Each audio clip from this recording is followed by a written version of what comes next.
Dear students, आज का जो हमारा लेक्चर है वो है हरित गृह प्रभाव एवं भूमंडलीय तापन, जो आपकी book ecology and environment biology से है।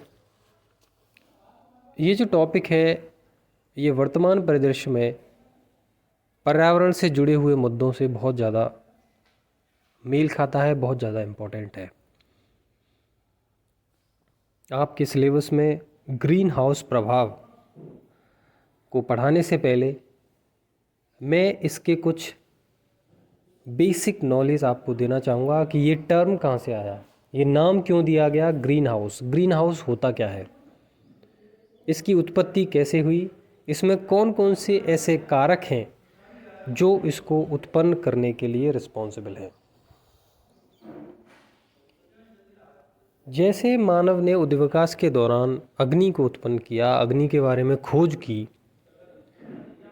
तो उससे वातावरण में विभिन्न प्रकार की गैसों का कंसंट्रेशन सांद्रण बढ़ गया। उनमें से एक प्रमुख गैस है CO2, कार्बन डाइऑक्साइड। CO2 पृथ्वी के पर्यावरण हेतु एक उपयोगी गैस है, परंतु इसकी मात्रा मानव जाति के स्रोतों से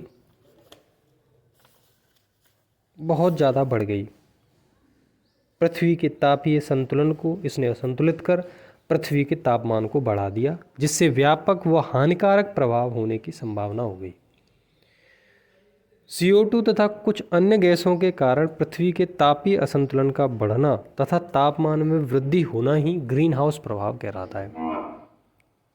इन गैसों के द्वारा पृथ्वी का जो तापमान बढ़ गया है उसे हम ग्रीन हाउस प्रभाव कह देते हैं। यहाँ समझना यह है कि ग्रीन हाउस होते क्या है। तो मैं आपको एक स्लाइड के द्वारा ये बता देता हूँ। यहाँ पे यह आपके सामने एक डायग्राम दिखाया गया है। Here is one image of normal look greenhouse. In this type of house, some plants are cultivated where normal temperature is not enough for cultivated plant. ठंडे प्रदेशों में तापमान एक सीमाकारी कारक के रूप में पादपों की वृद्धि को प्रभावित करता है, जहाँ पे टेम्परेचर बहुत कम होता है। जिन कंट्रीज़ में टेम्परेचर कम होता है वहाँ पे पौधों के लिए तापमान को नियत बनाए रखने के लिए एक ऐसे कह सकते हैं चैम्बर, एक ऐसे हाउस का निर्माण किया जाता है जो ग्लास से बना होता है। सूर्य के प्रकाश से कांच के घर के अंदर की वायु व जमीन गर्म हो जाती है और कांच के घर के न होते हुए भी सूर्य उतना ही तापन करता था, परंतु यह गर्म हवा ऊपर उठकर ठंडी हवा को जगह दे देती है। परंतु कांच घर में हवा के ऊपर उठने की जगह न होने के कारण, वायु संचरण के अभाव होने के कारण यह गर्मी तीव्रता से वासित नहीं होती। इस तरह बाहर व अंदर की गर्मी या तापमान में बड़ा अंतर आ जाता है। ये जो कांच का घर आपको दिखाया जा रहा है, जब इसमें सूर्य की किरणें पड़ती हैं तो सूर्य की किरणें नीचे पृथ्वी पर जाएंगी, टकराएंगी, इसके धरातल से टकराएंगी और वापस ऊपर की ओर आएंगी, तो वो उसको पार नहीं कर पाएंगी और अंदर का जो वातावरण होगा, अंदर की जो वायु होगी वो गर्म हो जाएगी वरन बाहर की वायु की तुलना में। तो बाहर के और ग्रीन हाउस जो कांच का घर है उसके अंदर के तापमान में काफ़ी अंतर हमको देखने को मिलेगा। इसके कारण वहाँ का तापमान थोड़ा सा बढ़ जाएगा, जो कि पौधों के लिए अनुकूल होता है। इस तरह कांच के बंद घर में बाहर की तुलना में तापमान की वृद्धि दर्ज किए जाने के इस प्रभाव को ही ग्रीन हाउस इफेक्ट कहते हैं। ये तो थी एक छोटे से चैम्बर की बात। यही बात हम पृथ्वी के लिए कर रहे हैं।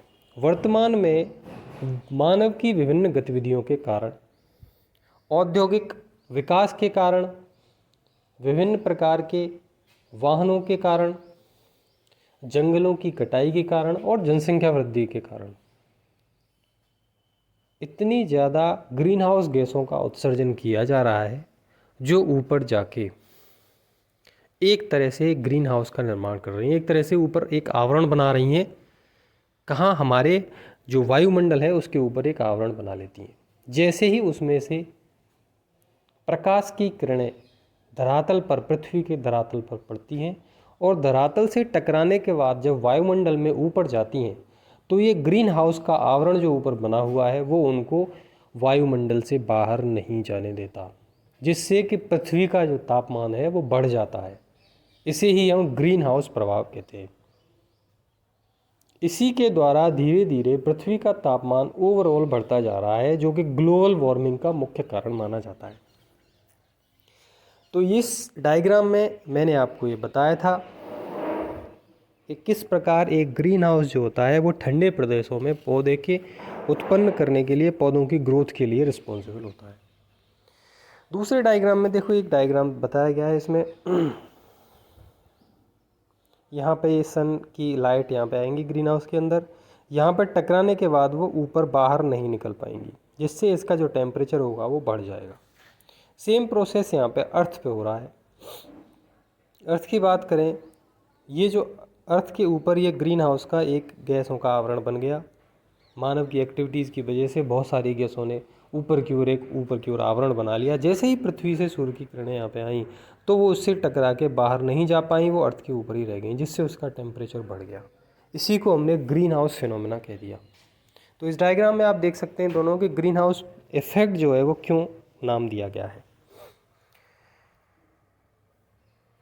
A greenhouse is a building made by glass sheet where plants are cultivated. In briefly, a greenhouse is a structure with a glass or plastic roof and glass or a plastic walls. When the sun rays reflect on the glass, then the house gathered heat by radiation and the house keep remain hot because the glass block the sun rays. यही अभी मैंने बताया था आपको। अब हम देखते हैं ऐसी कौन कौन सी गैसें हैं जो हरित गृह प्रभाव के लिए रिस्पॉन्सिबल होती हैं, उनका प्रभाव कितना होता है। जैसे इसमें बताया गया है CO2, ozone and methane. These are the main greenhouse gases which are responsible for the global warming and greenhouse effect.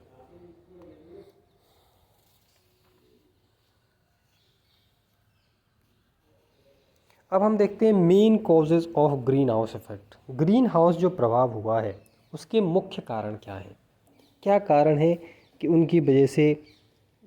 सबसे पहले हम नेचुरल कारणों को माने तो नेचुरल कारणों में से बहुत ही कम आपको देखने को मिलेंगे। मुख्य रूप से मानव जनित कारण हैं। नेचुरल कारणों में माना जाता है कि अत्यधिक दीर्घ अवधि के तापमान वृद्धि के चक्र चलते हैं, जिनके कारण पृथ्वी में आइस एज आता है, कभी पृथ्वी गर्म होने लगती है। प्राकृतिक रूप से तापमान का कारण सोलर वेरिएशन है, परंतु हरित गृह प्रभाव प्राकृतिक रूप से सौर भिन्नताओं से बड़े तापमान में मीथेन उत्पादन करने वाले ज्वालामुखी विस्फोटों के कारण उत्पन्न होते हैं, जो कि बहुत ही कम मात्रा में इनको प्रभावित करते हैं। मानव जनित कारणों में सबसे मुख्य कारण है बर्निंग ऑफ फॉसिल फ्यूल्स, जीवाश्मी ईंधन का दहन। कोयला, पेट्रोलियम उत्पादन जीवाश्म ईंधन कहलाते हैं। इनके जलने से CO2 गैस उत्पन्न होगी, जो कि मानव जनित हरित गृह प्रभाव का प्रमुख कारण है। कोयले का व्यापक स्तर पर उपयोग थर्मल पावर तथा धातु अयस्क पिघलाने की भट्टियों में होता है। भट्टियों में यदि विद्युत का उपयोग किया जाता है तो इसका आशय यह नहीं कि इससे कार्बन इमिशन पर प्रभाव नहीं पड़ेगा। यह विद्युत तापीय विद्युत हो सकती है, जिसे बनाने में भी कोयला जलता है। इस तरह कैसे भी उपयोग हो, वहाँ पर प्रदूषण और कार्बन डाइऑक्साइड का इमिशन जरूर आवश्यक रूप से हो रहा है। लकड़ी का दहन हो सकता है, डिफॉरेस्टेशन हो सकता है, पेड़ों की कटाई बहुत बड़े लेवल पे हो रही है। जितनी जनसंख्या बढ़ी, उनकी आवश्यकताओं की पूर्ति करने के लिए विभिन्न प्रकार के वानस्पतिक उत्पादों का अत्यधिक से अत्यधिक दोहन किया जा रहा है, जिससे कि पेड़ों की कटाई हो रही है, डिफॉरेस्टेशन हो रहा है। पशुपालन व कृषि गतिविधियाँ। पशुओं के आंत्र में पाचन की गतिविधि से मीथेन उत्पन्न होती है। वनस्पति प्रकृति के व्यर्थ के सड़ने से भी यह गैस बनती है। वातावरण में मीथेन की मात्रा अत्यल्प होती है, परंतु इसका बढ़ना इसलिए घातक है क्योंकि CO2 की तुलना में 21 गुना अधिक हरित गृह प्रभाव दर्शाती है। तो मीथेन भी एक मुख्य ग्रीन हाउस इफेक्ट में माना जाता है। क्लोरोफ्लोरोकार्बन का उपयोग प्रमुखतः शीतलन व एयरोसोल में किया जाता है। इसे सबसे पहले रेफ्रिजरेटर में उपयोग किया जाता था, लेकिन वर्तमान में इसे बैन कर दिया गया है, CFC को। ये गैसें प्रकृति में नहीं पाई जाती, परंतु पूर्णतः मानव जनित गतिविधियों के कारण उत्पन्न होती हैं। अतः ये ग्रीन हाउस गैसेस इनको माना जाता है। तो मुख्य लक्षणों में हम देखें, increasing in population, burning fuel, industrial carbon dioxide production, nuclear reactor, in consideration urbanisation. ये सारी एक्टिविटीज़ ग्रीन हाउस प्रभाव को लीड करती हैं। ग्रीन हाउस प्रभावों में CO2 की जो भूमिका है वो मुख्य रूप से मानी जाती है। क्योंकि CO2 की जो मात्रा है वो बहुत ज़्यादा एमिटेड हो रही है हमारी मानव की गतिविधियों के कारण। इसी के कारण हरित गृह प्रभाव के परिणाम स्वरूप स्थानीय न होकर व्यापक व भूमंडलीय होते हैं। ऐसा नहीं है कि जो ग्रीन हाउस इफेक्ट हो रहा है उसका प्रभाव पृथ्वी के कुछ विशेष एरियाओं में दिखाई दे रहा हो, इसका पूरी पृथ्वी प्रभावित होती है। तो हरित गृह प्रभाव का प्रमुख जो परिणाम दिखाई देता है हमको ग्लोबल वार्मिंग के रूप में दिखाई देता है। स्थापन अनेक अन्य चक्र व संतुलन प्रभावित होते हैं। CO2 व अन्य हरितगृह गैसों की सतह में वृद्धि से कम तरंगदैर्घ्य की इंफ्रारेडों के अवशोषण की मात्रा वायुमंडल में बढ़ रही है तथा पहले की तुलना में बाहर आने वाले विकिरण घटे हैं, जिससे पृथ्वी के औसत तापमान में वृद्धि हुई है। एक अनुमान के अनुसार पिछली शताब्दी में 0.74%, हम ये कहेंगे कि ±0.18 डिग्री सेंटीग्रेड का टेम्परेचर फ्लक्चुएशन हमको देखने को मिला है, जो इसी ग्रीन हाउस इफेक्ट के कारण हमको दिखाई देता है। तो हम देख सकते हैं कि मानव की गतिविधियों की वजह से किस प्रकार से हमारा वातावरण प्रभावित हुआ है। ये दो बड़े बड़े ऐसे कारण हैं जिनसे कि हमारे वातावरण को बहुत ज़्यादा क्षति पहुंची है। आज के लेक्चर में बस इतना ही। धन्यवाद।